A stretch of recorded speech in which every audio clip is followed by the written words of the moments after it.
Okay, it's MissNikkiAnn. Um, It took forever. What time is it?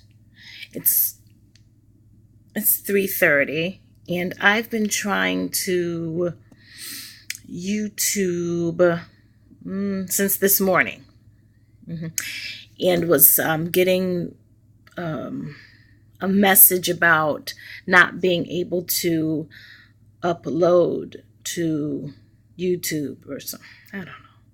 I get tired. But the problem is, okay, chronic illness example here.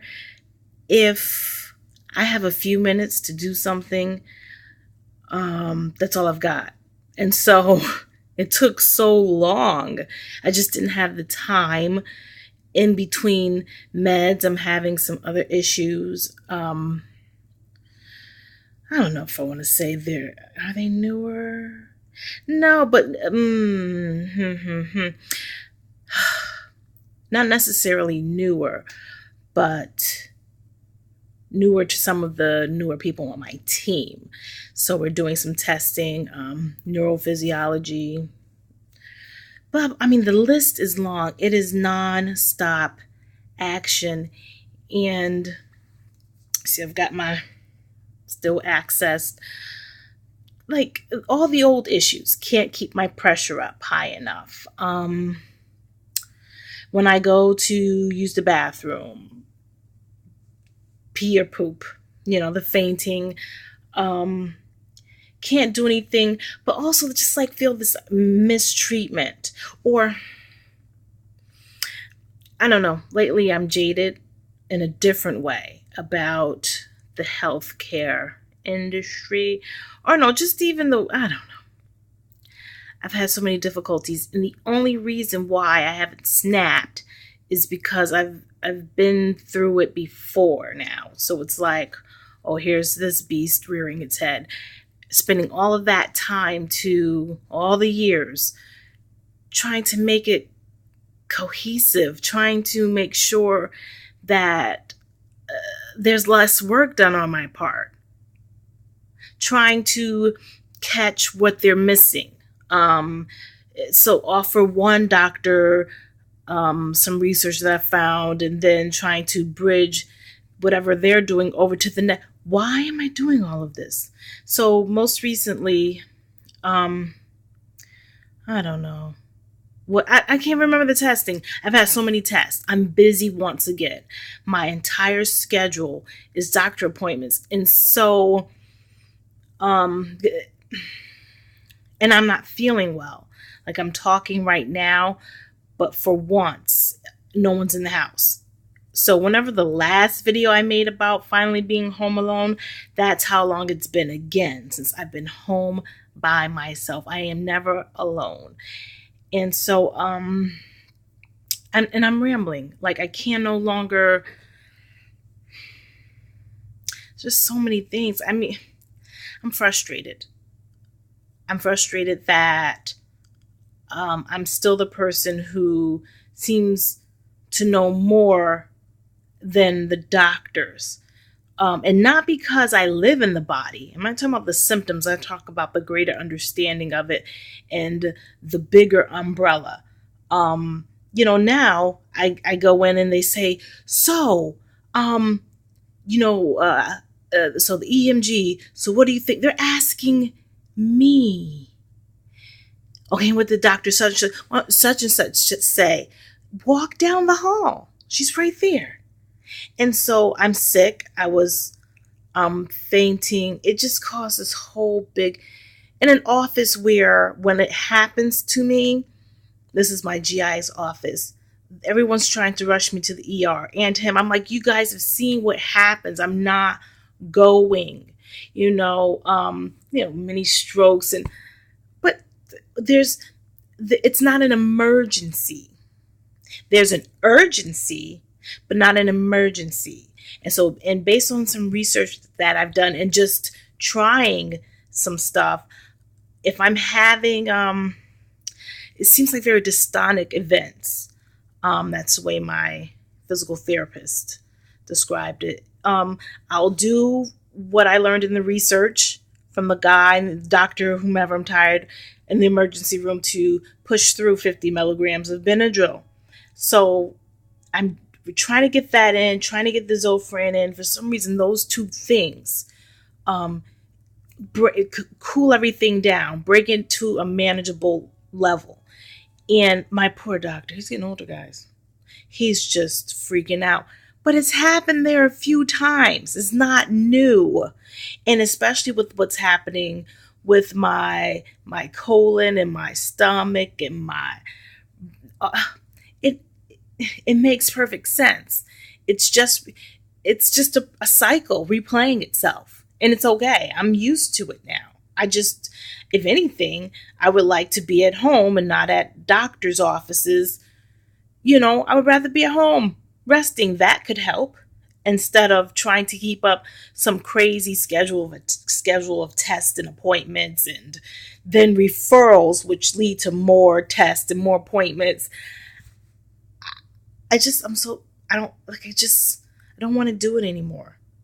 You know, um, the mentioning of IgG and all this stuff. And I'm like, I'm pretty sure, all of this is great, but none of it is going to cure me that we know of. And so how do I want to spend my time? You know, that's what I was teetering. I was like, so I call my psychiatrist. I'm like, yeah, I need to see you. And I'm having a very hard time. And so I need to see you soon. And so she took me in the next evening. And I don't go out late.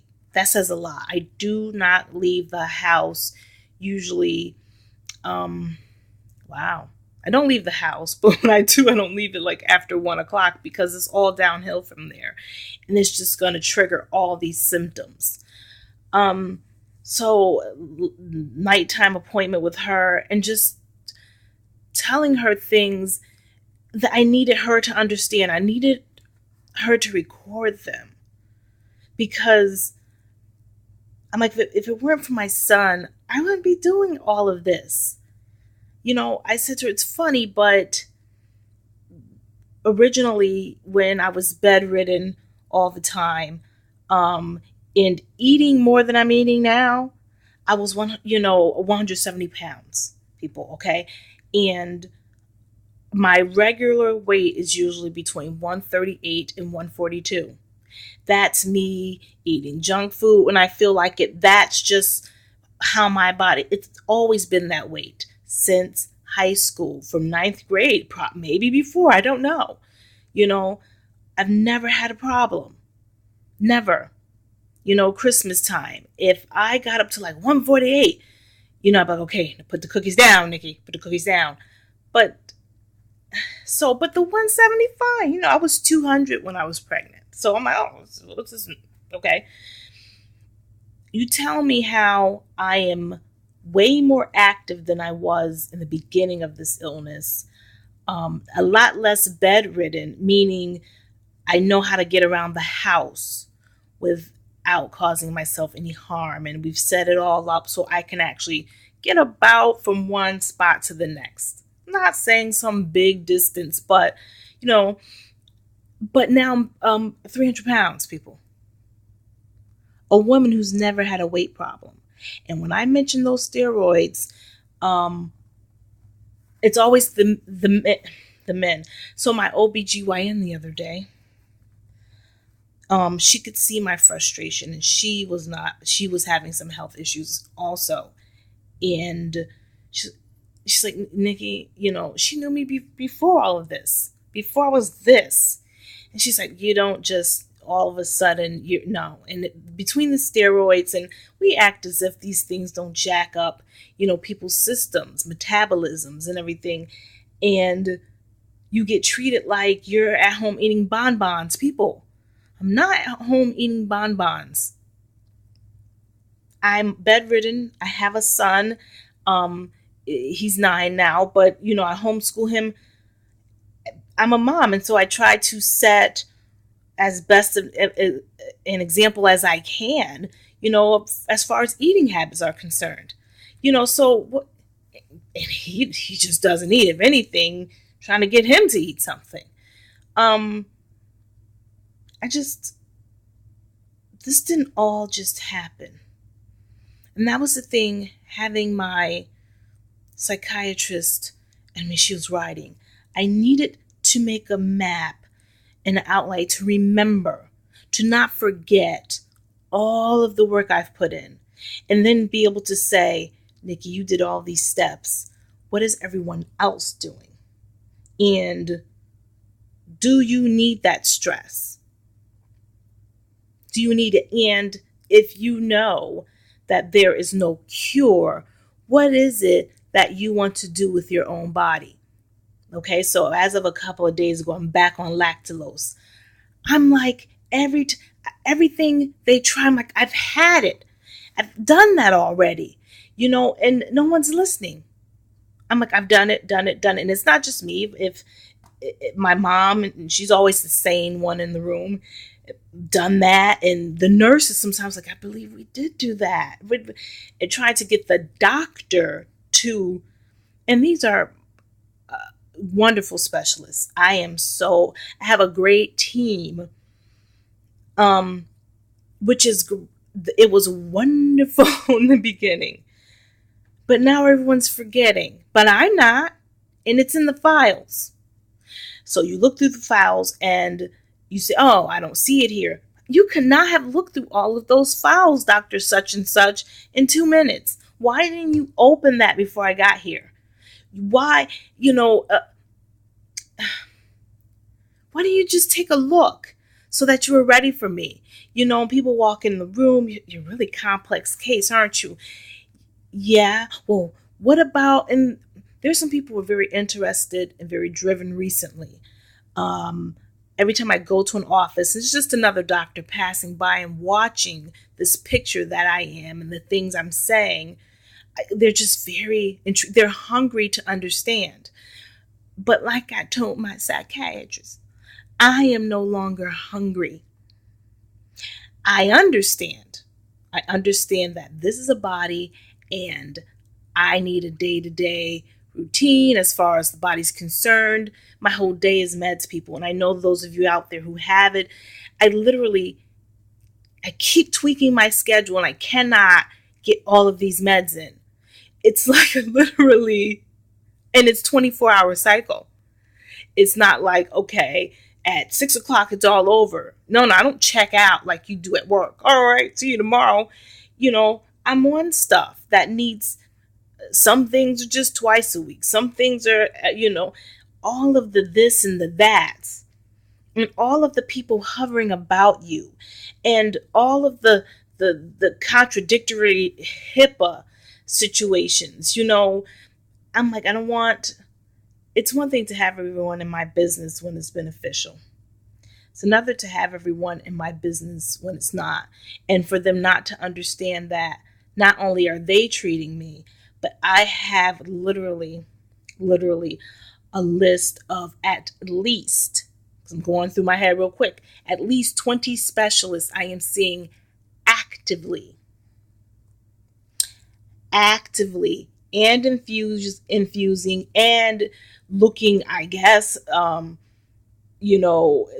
guessing they're going to try to do something about the IG, blah, blah, stuff that I've said to them about the mast cell issues.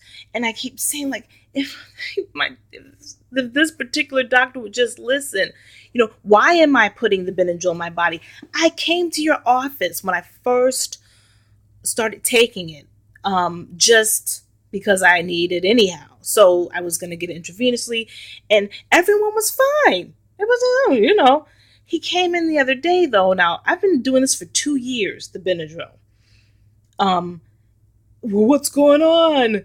Who authorized this? Because my nurse was trying to get that Benadryl through my system so we could recover. This whole office of people and other people who are just interested. Oh, this is the case with the dysautonomia and the one they're doing the journal report on about the Medtronic interstem implants and all this stuff. And people, I look up and I see these bright blue eyes staring at me. I'm like, who in the hell is this? And I'm looking for my nurse. She has brown eyes. I'm like, wait, Anne Marie? And she's short, she's like, wait. Asking me questions. My mom's trying to put the Zofran, because I didn't bring my Zofran push. She's trying to place it, on my tongue. And this lady, the blue-eyed lady, don't put anything in her mouth. I am not having a seizure. If you don't give me my damn stuff, that if you just shut up for 5 seconds, my mother's saying to you, if I put all of this in, she will recover in 5 minutes from whatever episode this is. And she did it, as usual, 5 minutes. So, but my nurse is trying to help. I didn't ask my nurse to push the Benadryl through.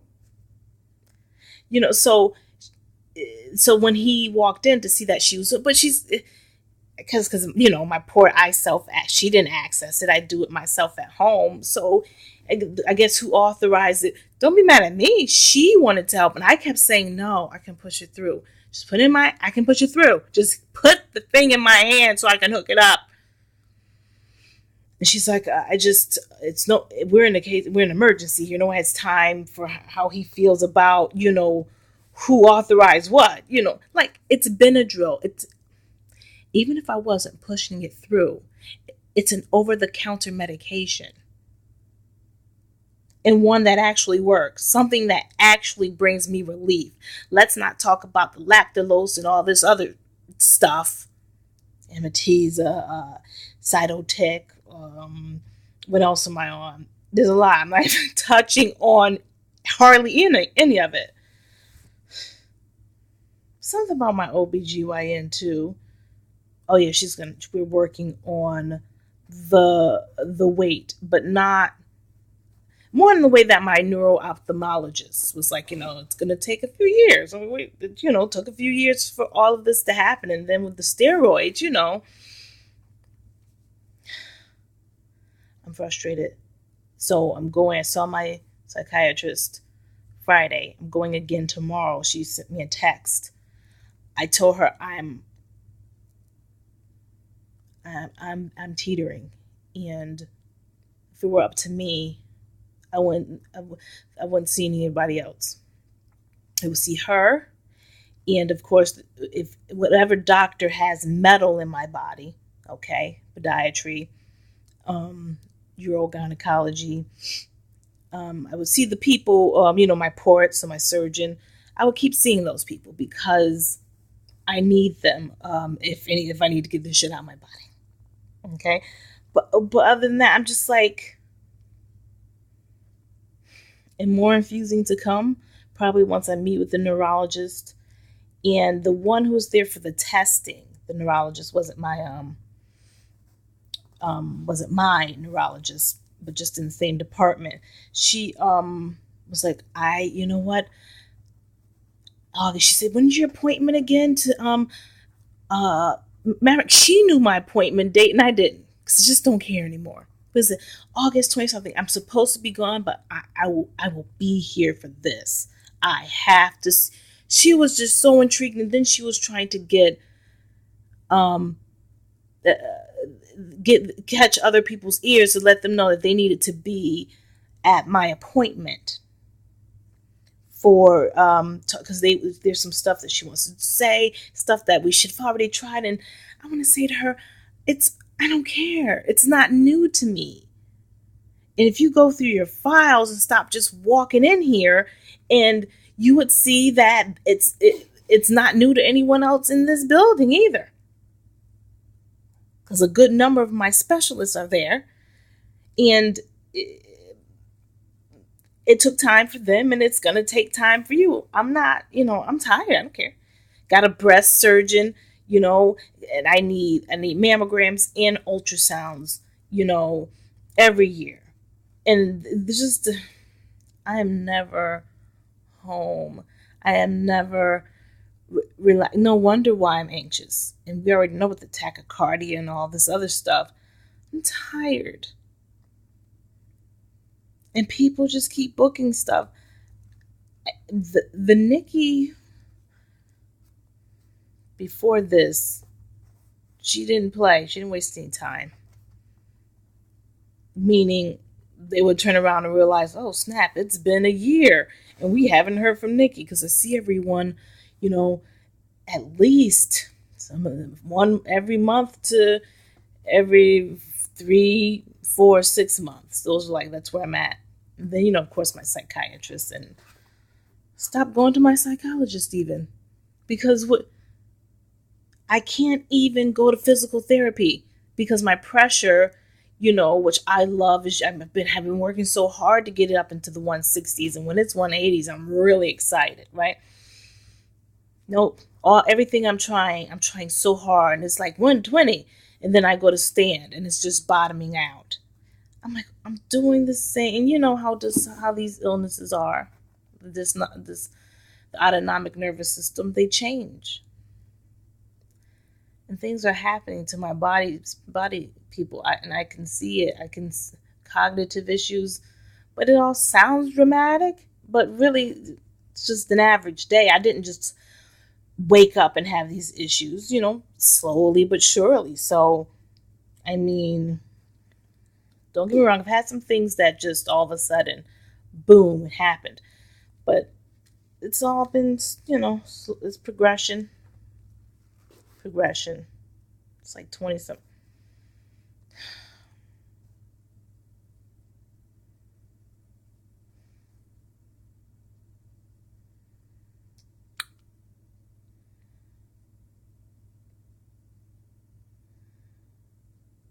I'm just tired.